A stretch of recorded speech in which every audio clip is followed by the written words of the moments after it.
Morning po. So, meron pa po ako ditong isang flavor ng Bright and Light. So, lemon po yung flavor niya, no? So, itatry po natin siya today. As always, baseline po muna tayo ng blood sugar. Yeah.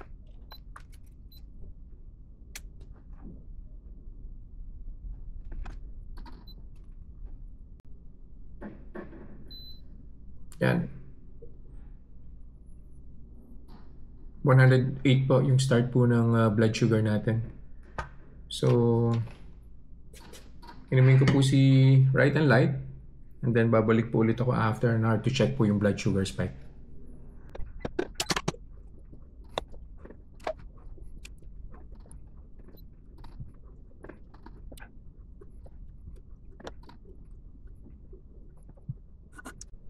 One hour na po. So, kuha na po tayo ng blood sugar.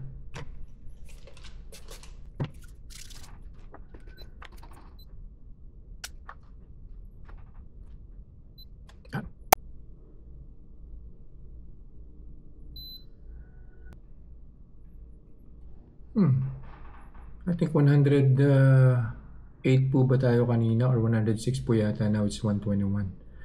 So sige po, balik po ulit ako after an hour and we'll take the final blood sugar reading. See ya. Second hour na po. So final blood sugar reading na po tayo.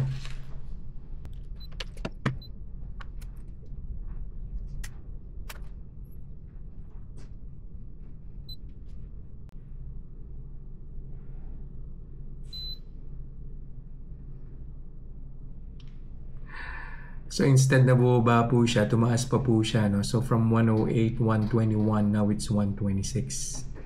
So silipin ko na lang po yung third hour, no? Tapos i-add ko na lang po rin sa video that I'll be posting. But then again, hindi po minimal, no? Medyo significant din po yung blood sugar spike po niya, no?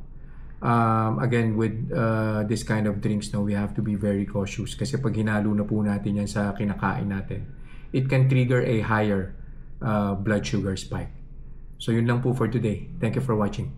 Bye.